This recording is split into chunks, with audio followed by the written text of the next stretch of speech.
Hello and welcome to Big Picture. I am Vishal Dahiya and today we're going to talk about tackling single-use plastics. Now recently Vice President M. Venkaiah Naidu in one of his addresses has spoken about the need to go ahead and influence the human behavior as far as tackling the menace of single-use plastic is concerned. He says that the focus has to be on bringing in those behavioral changes in dealing with the problem of plastic. So today we're going to talk about how to deal with the problem of plastic, how big is this problem, and what are the different challenges and solutions to those challenges. And for more on this, we're joined by a distinguished panel of guests. Let me first introduce them to you, beginning with Mr. R. Ramanan. He's Mission Director of the Atal Innovation Mission in Niti, Aayog. We also have with us Professor C.K. Varshney, environmentalist and former Dean of the School of Environmental Sciences in JNU.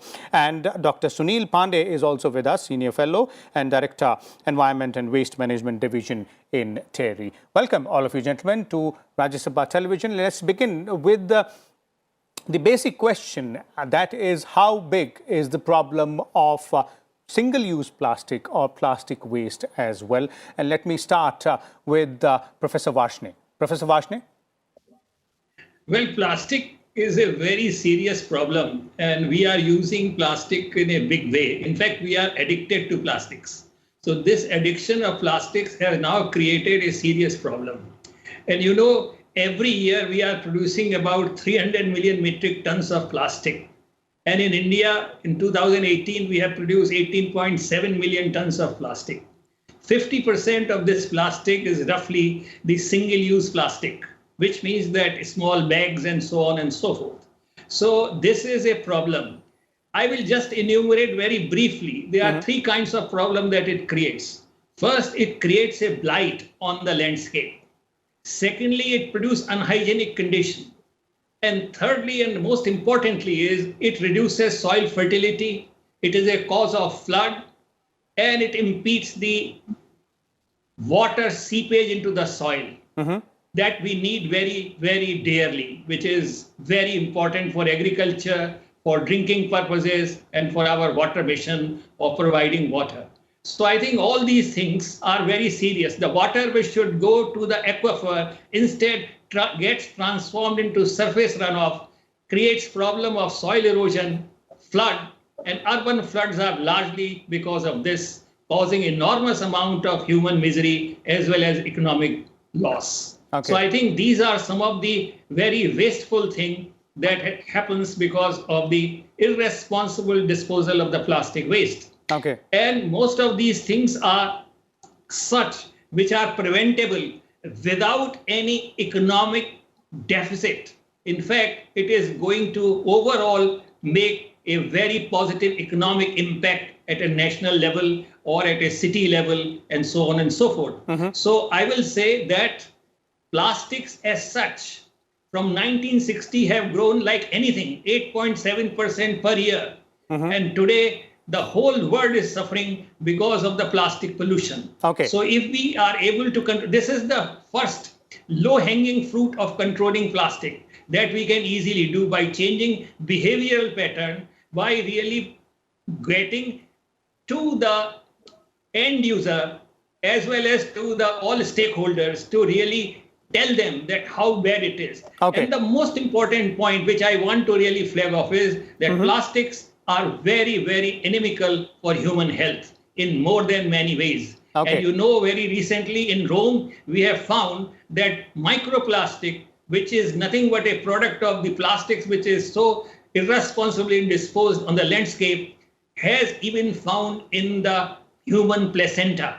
So you can see that you are born with a load of plastic, and we do not know how this implications will be in terms of health and later growth and the cognitive ability of the individuals. Okay. Okay, definitely. The plastic waste disposal is indeed a very serious problem out there. Let me bring in Dr. Pandey here. Dr. Pandey, from your perspective, the enormity of the problem here when we talk about single-use plastics and the plastic waste as well, the disposal, the way we dispose of plastics, and as Professor Varshney was pointing out, all of us, the entire human race seems to be enamored with the use of plastics.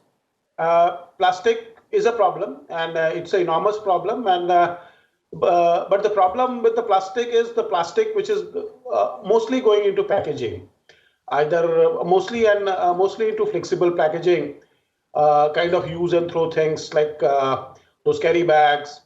Surprisingly, there are many things which we don't think about: earbuds, cigarette butts, things which kind of we use once and throw. And since these are low value plastic, they are not collected. Whatever way they are collected in countries, whether it is formal collection or informal collection, being low value, they are not collected. As a result, they're creating the menace which we are seeing today. They are either going to the landfills, collectors put waste piles on fire, plastic burn in city in winters to basically get respite from cold, causing another kind of problems like air pollution, emission of dioxins and furans if chlorinated plastics are involved.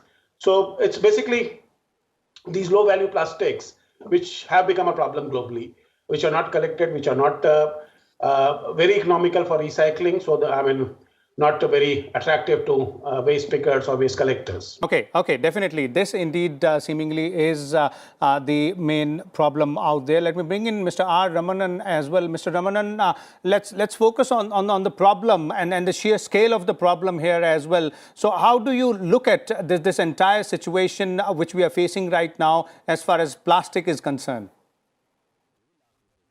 Yeah, thank you so much for the question, and thank you for giving me an opportunity to participate in this very important discussion.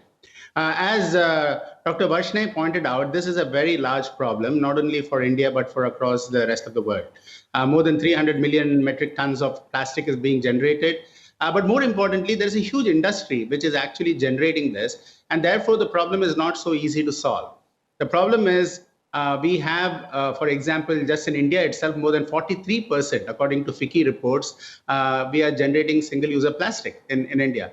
And that is subsisting about 13 lakh workers, is generating 53,000 crores of revenues for companies which are using that. And so this is something that needs a very holistic approach to solve because of the magnitude of the problem, because of the usage, and because of the poor awareness that people have about the harmful effects of plastic. So when I look at this problem, from an Atal Innovation Mission, which is the flagship initiative of the government in Niti Aayog, where we want to promote innovation, entrepreneurship across the country, this has acquired a very important dimension in new startups coming out, not only from technology, leveraging technology which is emerging and which is making it possible, but also making sure that there is a business case behind it, behind responsible consumption as well as responsible production of single-user plastic. So we have broken the entire problem under in three categories. Number one, how do you build awareness about the harmful effects of plastic across the length and breadth of the country? So that means students at a school level, ongoing at a school level, they have to be familiar with Sustainable Development Goals and the harmful use of plastic and start reducing the use of plastic, because when you generate demand, then of course people are going to produce more of it. So how do you first build an awareness of the harmful effects?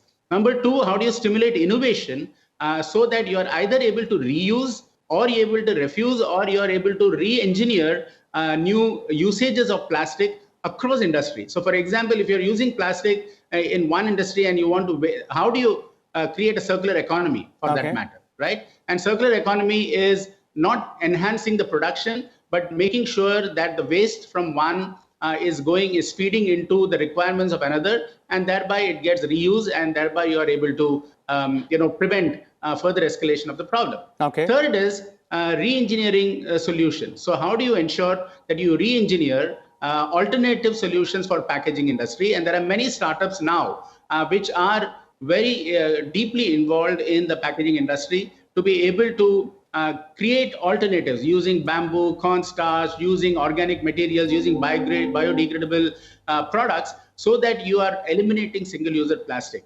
And the Honorable Prime Minister has has suggested that we should phase out by 2022 all single-user plastic. So this is a national level call, and therefore we are doing this through 4 initiatives of ours. One is through the tinkering labs at the school level, where we are building awareness about plastic and sustainable development goals and the need to refuse. at the university level, and innovation is being stimulated in startups and incubators. To how do you reuse and how do you come up with alternatives? And third is we are launching challenges called New India Challenges and Arise Challenges, where we are very focused, specifically focusing on circular economy, in which plastic plays a very important role of how do you prevent, or how do you refuse, or how do you reuse, or how do you reimagine a new solution. And we have launched recently a hackathon with between India, Australia, precisely on these challenges of circular economy, and in particular about plastic production and elimination. Okay, that's quite a lot of steps out there as far as dealing with this problem is concerned. Professor Varshney, as Mr. Ramanan is pointing out, the solution seemingly is awareness, innovation, as well as circular economy. Do you agree? And what more can be done? I think a lot can be done. It is true that a large number of people are engaged in this single-use plastic. But I think it is time to really persuade them and give them alternative opportunities and engagement in terms of their livelihood. And unless we do that, merely by targeting that by this and this date we are going to do it, which we must do, it will not be able to achieve it with success. And therefore, it is time first to really think of the alternative kind of livelihood for these people. And I will say here, even the incentive given, monetary incentive or otherwise, subsidies, may also be considered very seriously. Because by and large, it is country as a whole which is going to save enormous amount of money, as well as the kind of human pain and deaths that are likely to be because of this. You see, we are underestimating the threat of the plastic. Plastic threats are far more serious than what we have talked about. You see, the microplastic, which are really smaller than 5 millimeter to 0.1 micrometer, they are so small that they are ingested into your lung and they really sit forever life. They become your life burden.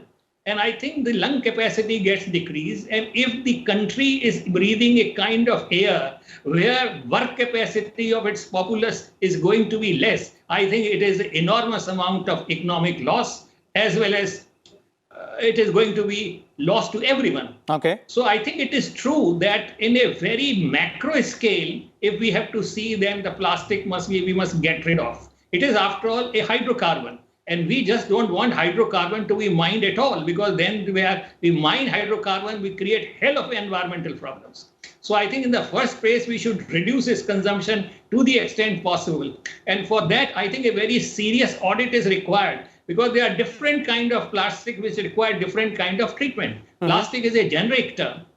Just to give you an example, we have got PET bottles. And I think there is a company in California which is known as Mango Materials. They are actually in water treatment, where methane is a very large problem. And with the help of microbes, they have been able to really produce long chain polymers, which can be further processed in form of plastic, so that from the air you are capturing carbon dioxide as well as methane and converting it into plastic, rather than having a petroleum route. So I think the whole value chain of the plastic and the life cycle of the plastic has to be examined very critically, scientifically, and very serious debate and discussion need to be done. So that wherever plastics are also very important. Let me tell you that.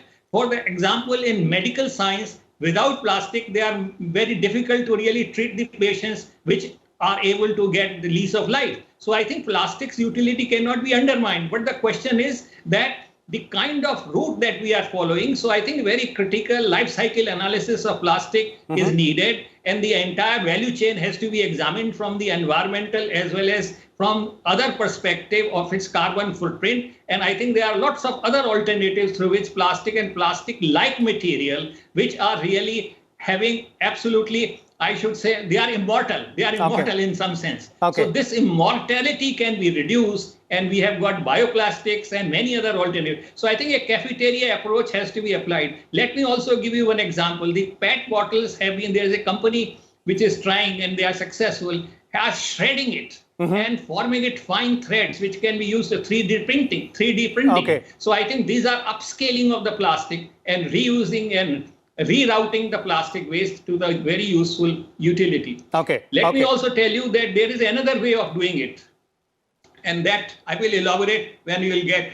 And this is known as pyrolysis. Through pyrolysis, you can really melt the whole plastic, because recycling of plastic is possible 2 cycle, 3 cycle, or 4 cycle. But by the pyrolysis, you can really bring and really reduce the whole plastic into its components. Okay. So it becomes petroleum again. You can really refine it and use it in your car or aeroplane or whatever you have. Okay. And the methane and the propane that gets in the process is a very good energy source to really sustain the process. So I think there is a lot of research is required. Very serious research groups need to be organized. And at the same time, the public awareness has to be created, and for which different age groups will require. It is not enough to teach about schools. They will come to a point where they are able to take decision for the family and for otherwise after a certain age and years. And we cannot wait it, because it's a absolutely flood of plastic which is going to drown us. So I think it is time that for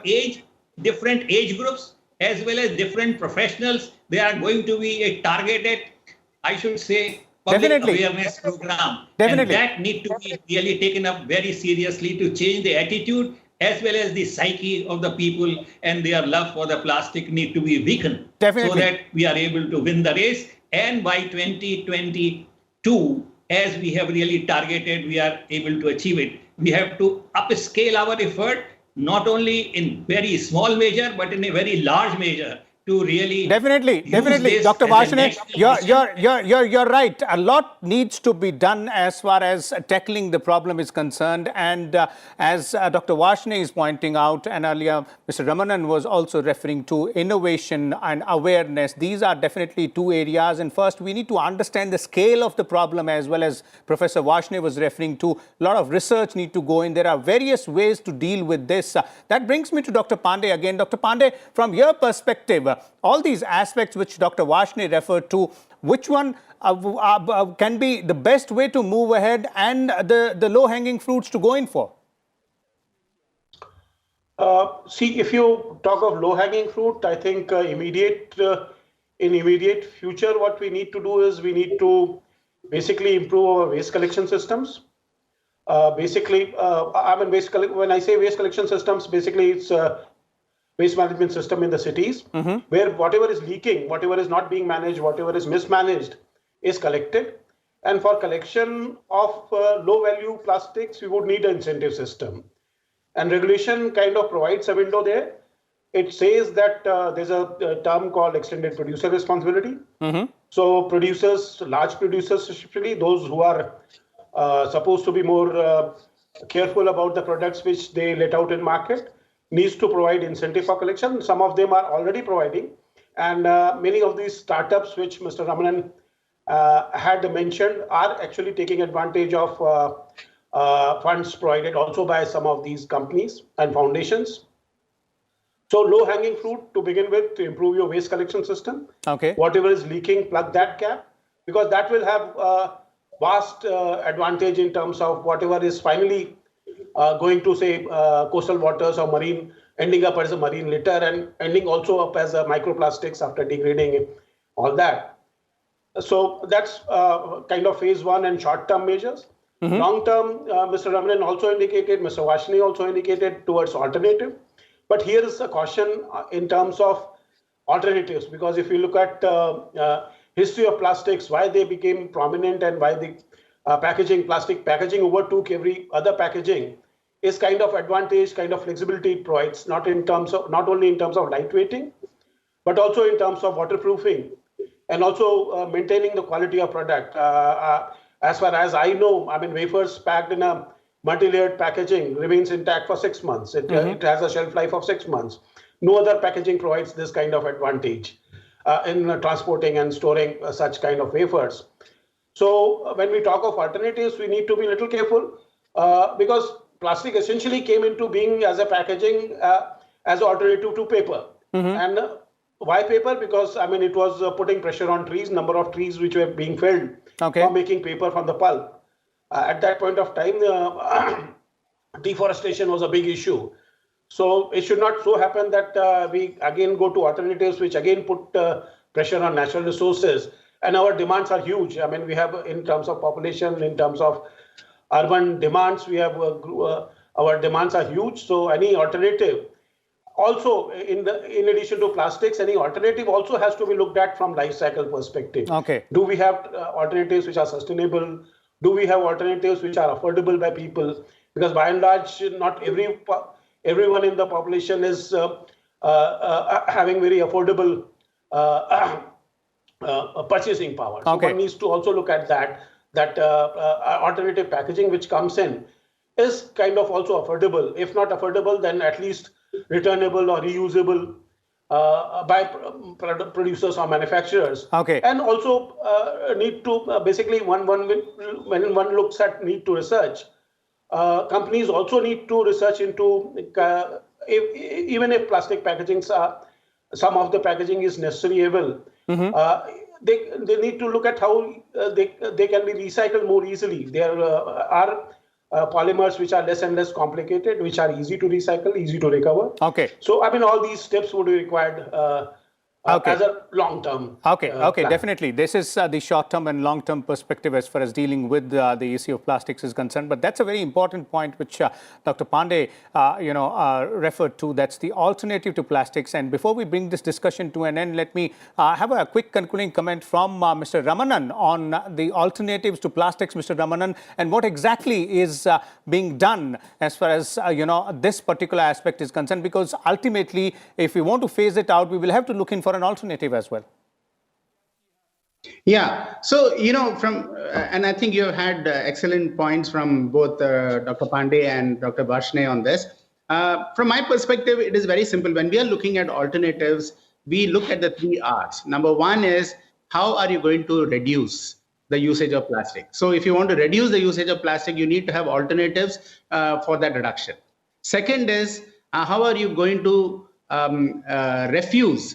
That means you really need to have. So, for example, if you're getting packages from the shop to the home, I mean, typically we were always used to carrying it in some plastic bag, but that is not required. It's just a short distance. You need it to be carried. So you have many alternative packaging material today, biodegradable packages which are available. So you can clearly refuse. So, but that should have an alternative technology or an innovation for it to be possible.